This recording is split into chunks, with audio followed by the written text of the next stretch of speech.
Yemen के Houthi विद्रोहियों के खिलाफ इजराइल लगातार अपनी कार्रवाई कर रहा है, लेकिन इस बीच अब हूती विद्रोहियों ने भी इजराइल पर मिसाइल और ड्रोन हमले किए। हूती विद्रोहियों के हमले के बाद इजरायली सेना ने दावा किया कि उन्होंने मंगलवार को एक बड़ा खतरा टालते हुए यमन से दागी गई मिसाइल को हवा में ही नष्ट कर दिया। हालांकि इस दौरान यरूशलेम, तेल अवीव, बेन गुरियन और वेस्ट बैंक के इलाकों में मिसाइल की आवाज सुनाई दी। तो वहीं दूसरी तरफ यमन के हूती विद्रोहियों ने दावा किया कि उन्होंने इजराइल पर न सिर्फ मिसाइल बरसाई बल्कि ड्रोन हमले भी किए।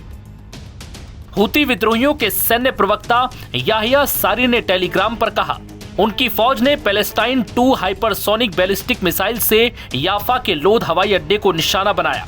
उन्होंने कहा कि यह हमला कामयाब रहा, जिससे लाखों यहूदी डर के मारे बंकरों में छिप गए और हवाई अड्डे का कामकाज ठप हो गया। हालांकि इजराइल ने इस मिसाइल को रोकने की पुष्टि की, लेकिन हूती के ड्रोन हमले के दावे पर कोई टिप्पणी नहीं की। वहीं इस हमले के बाद अमेरिकी राजदूत ने यमन के हूती विद्रोहियों पर B-2 बॉम्बर्स के जरिए बड़ी कार्रवाई करने की बात कही, जिसके बाद दावा किया जा रहा है कि इस बार B-2 बॉम्बर्स यमन की तरफ जा सकते हैं। हूती विद्रोहियों ने अपने टेलीग्राम पोस्ट में कहा, उन्होंने याफा, अश्कलोन और अल रशरज जैसे इलाकों में संवेदनशील ठिकानों पर ड्रोन हमले किए।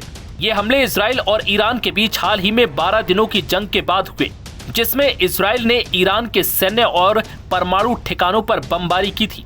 इजराइल के रक्षा मंत्री इजराइल काट्स ने कड़ी चेतावनी देते हुए कहा, यमन को वही सजा मिलेगी जो तेहरान को मिली। उन्होंने कहा कि तेहरान में सांप के सिर पर वार करने के बाद अब हम यमन में हूतियों को सबक सिखाएंगे। जो भी इजराइल के खिलाफ हथियार उठाएगा उसका हाथ काट दिया जाएगा। बता दें कि गाजा युद्ध में फिलिस्तीनियों के साथ एकजुटता दिखाते हुए यमन के हूती विद्रोही इजराइल को निशाना बना रहे हैं। पिछले दिनों में हूतियों ने हमले भी तेज किए। हालांकि इन हमलों में इजराइल को कोई बड़ा नुकसान नहीं पहुंचा। बीते महीने यमन के हूती विद्रोहियों ने मिसाइल हमले से इजराइल को चौंकाया था।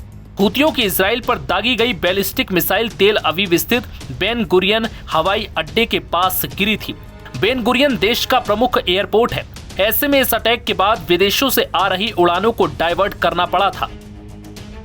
हूती विद्रोहियों की यमन की जमीन से दागी गई ये मिसाइल बेन गुरियन हवाई अड्डे के टर्मिनल 3 से सिर्फ 75 मीटर दूर गिरी थी। गाजा में युद्ध शुरू होने के बाद से हूतियों ने इजराइल को निशाना बनाया है। हूतियों ने लाल सागर में इजराइल के जहाजों का रास्ता भी रोक दिया और मिसाइल हमले भी किए। इस साल 18 मार्च के बाद हूतियों की ओर से इजराइल पर 40 से ज्यादा बैलिस्टिक मिसाइलें और कई ड्रोन्स दागे गए हैं। हालांकि इजराइल ने ज्यादातर हमले नाकाम कर दिए। नव भारत टाइम्स की रिपोर्ट।